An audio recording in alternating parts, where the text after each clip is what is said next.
안녕하세요. 빚을 탕감받는 거, 이거 참 좋은 일 같지만 세금 문제가 생길 수 있죠. 네, 맞아요.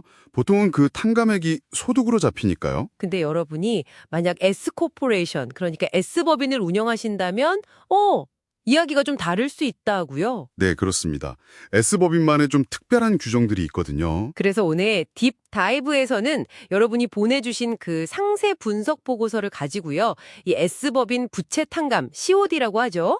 여기에 숨겨진 세금 혜택이랑 또 그 대가가 뭔지 한번 깊이 파헤쳐 보겠습니다. 네, 아주 흥미로운 주제죠. 이번 딥 다이브의 목표는 간단합니다. 왜 S법인이 다른 사업체랑 다르게 이 부채 탕감에서 특별 취급을 받는지, 그리고 그 결과로 뭘 조심해야 하는지 그걸 좀 명확하게 이해하는 거예요. 네, 핵심만 딱딱 짚어보죠. 자, 그럼 바로 본론으로 들어가 볼까요?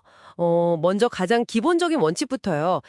빚이 줄어들면 그만큼 소득이다. 그래서 세금을 낸다. 이게 COD 소득이죠. 네, 맞습니다. 그게 기본 원칙이죠. IRC 섹션 61A11에 딱 명시되어 있고요. 경제적 이익이 생겼다고 보는 거예요. 하지만 예외가 있다고요? 그렇죠. 항상 예외가 있죠.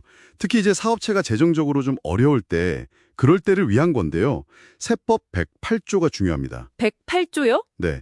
만약에 회사가 파산 상태거나 아니면 지급 불능 상태, 그러니까 자산보다 빚이 더 많은 상태라면 그때 탕감받은 부채는 소득에서 제외될 수 있어요. 과세를 안 하는 거죠. 아, 그렇군요. 여기서 이제 S법인의 그 결정적인 차이가 나온다는 거죠. 네, 바로 그 지점입니다. 파산이나 지급불능 이걸 판단할 때 S법인은 주주 개인이 아니라 법인 자체를 기준으로 본다면서요. 맞습니다. IRC 108D17A 조항인데요. 이게 파트너십하고는 정반대예요. 아, 파트너십하고요? 어떻게 다른데요? 파트너십은 있잖아요. 파트너 개개인별로 지급 불능 상태인지를 따져요. 이게 108D6 조항이고요. 개개인별로요? 네. 그러니까 예를 들어서 파트너십 회사가 재정적으로 완전히 지급 불능 상태라고 해도 만약 파트너 중에 한 명이 개인적으로 돈이 많다, 재정 상태가 좋다, 그러면 그 파트너는 자기 몫의 COD 소득에 대해서 세금을 내야 할 수도 있어요. 아, 회사 상황이랑 상관없이요? 그렇죠. 실제로 주머니에 돈 들어온 건 없는데 세금 고지서만 날아오는 그 흔히 말하는 유령소득, 팬텀 인컴 문제가 생길 수 있는 거예요. 이야, 이거 되게 불합리하게 느껴질 수도 있겠네요. 근데 S법인은 다르다고요? 네, S법인은 완전히 다릅니다. 법인 자체가 지급 불능이면 그걸로 끝이에요. 그럼 설령 주주인 제가 개인적으로는 재정 상태가 아주 좋아도 네, 그렇습니다. 주주 여러분의 개인 재산 상태는 전혀 고려하지 않아요.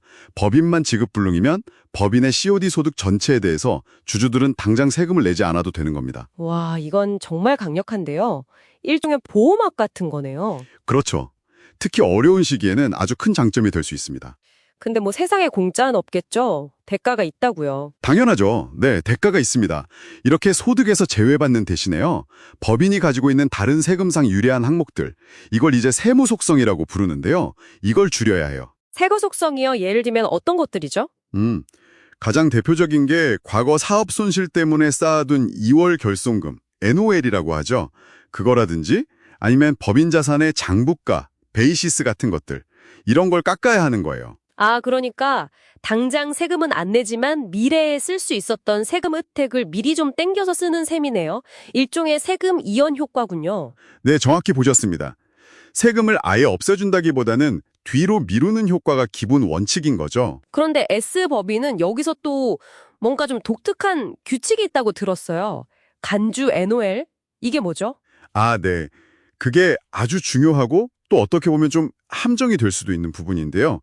IRC 108D의 7B에 나오는 내용입니다. 네. S법인 주주들은 법인에서 손실이 났을 때 자기 지분율만큼 손실을 개인소득세에서 공제받을 수 있잖아요. 근데 만약에 주주의 그 S법인 주식이나 대여금의 장부가, 베이시스가 부족해서 공제를 다 못 받고 이월시킨 손실이 있을 수 있어요. 이걸 유보손실, 서스펜디드 러스라고 하는데요. 아, 네. 나중에 공제받으려고 남겨둔 거요. 그렇죠. 바로 그 주주 개인의 유보손실이 법인의 세무 속성을 줄일 때 마치 법인 자체의 순영업 손실 NOL인 것처럼 취급돼서 가장 먼저 줄어들게 됩니다. 잠깐만요. 그럼 법인이 가진 다른 자산의 장부가액 같은 것보다 제 개인의 그 미래에 쓸 수 있었던 2월 손실이 먼저 사라진다는 건가요? 네, 바로 그겁니다. 순서가 그렇게 정해져 있어요. 주주의 유보 손실이 법인의 NOL처럼 간주되어서 다른 세무 속성 간소보다 우선 적용됩니다. 이야, 이거는 주주 입장에서는 좀 아쉬울 수도 있겠는데요. 그렇죠. 미래에 내 개인 소득세를 줄여줄 수 있었던 절세 수단이 먼저 소진되는 거니까요. 이게 S법인 구조의 좀 독특한 면이에요. 그런데요, 여기서 더 재미있는 점이 있다면서요? 블랙홀 효과 같은 거요? 아, 네. 만약에요, 그 제외된 COD 소득 금액이 워낙 커서 줄여야 할 모든 세무 속성, 그러니까 법인의 NOL, 자산 베이시스, 그리고 주주의 유보 손실까지 전부 다 줄이고도 남는 금액이 있다. 네. 그러면 그 초과분은 그냥 사라집니다. 아무 대가 없이 영구적으로 비과세되는 거예요. 세금이 마치 블랙홀 속으로 빨려 들어가는 것처럼 없어지는 거죠. 아, 그런 경우도 있군요. 정말 신기하네요. 네, 그래서 상황에 따라서는 정말 큰 혜택이 될 수도 있는 거죠. 그럼 주주가 법인에 돈을 빌려줬다가 그 빚을 탕감해주는 경우, 이럴 땐 또 어떤가요? 이것도 좀 다른가요? 네, 그것도 S법인에 좀 유리한 규정이 있습니다. 주주가 S법인에 돈을 빌려주면 그 대여금에 대한 장부가액, 즉 베이시스가 생기잖아요. 네. 근데 만약 주주가 과거에 법인 손실을 자기 소득에서 공제받으면서 그 대여금 베이시스가 이미 줄어든 상태일 수 있어요. 아, 그렇죠. 손실 공제하면 베이시스가 줄어드니까요. 네, 그 상태에서 주주가 그 대여금을 포기한다. 예를 들어 자본금으로 전환해준다. 이럴 때 원칙적으로는 법인 입장에서 빚이 줄었으니 COD 소득이 발생할 수 있거든요. 네. 근데 S법인은 특별 규정 IRC 섹션 1008 ESMX의 6, 섹션 1008 AD DC7C 덕분에 주주의 대여금 베이시스가 줄어든 것 때문에 발생하는 COD 소득은 대부분 인식하지 않도록 보호해줍니다. 이것도 S법인만의 혜택이군요. 파트너십은 또 다른가요? 네, 파트너십은 이런 규정이 없습니다. 이것도 S법인이 갖는 장점 중 하나죠. 야, 들을수록 S법인이 좀 복잡하긴 한데 잘만 활용하면 정말 유리한 점이 많네요. 근데 마지막으로 꼭 주의해야 할 점이 있다고요? 네, 아주 중요한 점입니다. 지금까지 말씀드린 건 전부 연방세법 기준이거든요. 아, 주세법은 다를 수 있다. 맞습니다. 특히 문제가 되는 게 모든 주가 현재의 연방세법을 그대로 따라가는 게 아니에요. 어떤 주들은 특정 과거 시점의 연방세법을 기준으로 삼는 정적 연동, static conformity 방식을 쓰거든요. 정적 연동이요? 네, 예를 들어 텍사스 같은 주가 그런데요. 이런 주에서는 연방세법상으로는 분명히 비과세된 COD 소득인데도 해당 주에서는 그 주의 오래된 법 규정에 따라서 주 법인세, 예를 들어 텍사스는 프랜차이즈 텍스라고 부르죠. 이걸 부과할 수가 있어요. 헐, 그럼 연방세는 피했는데 주세금 폭탄을 맞을 수도 있겠네요. 네, 충분히 그럴 수 있습니다. 그래서 반드시 사업장이 있는 주의 세법이 연방세법과 어떻게 연동되는지, 특히 COD 소득 제외 규정을 인정해 주는지 꼭 확인하셔야 합니다. 이거 놓치면 정말 예상치 못한 세금을 내게 될 수 있어요. 알겠습니다. 자, 그럼 오늘 내용 한번 정리해 볼까요? S법인은 부채 탕감 소득, 즉 COD 소득 제외 여부를 판단할 때 주주 개인이 아니라 법인 자체를 기준으로 본다. 이게 파트너십과의 아주 큰 차이점이고 주주를 세금 위험에서 보호하는 강력한 이점이다. 그쵸? 네, 맞습니다. 핵심 중에 핵심이죠. 하지만 그 대가로 법인의 세무 속성을 줄여야 하는데 네, 일종의 세금 이연 효과라고 볼 수 있고요. 특히 S법인만의 독특한 점은 주주 개인의 2월 결손금, 즉 유보 손실, suspended loss가 간주 NOL로 취급되어서 법인의 다른 세무 속성보다 먼저 줄어든다는 점. 네, 이 순서가 아주 중요합니다.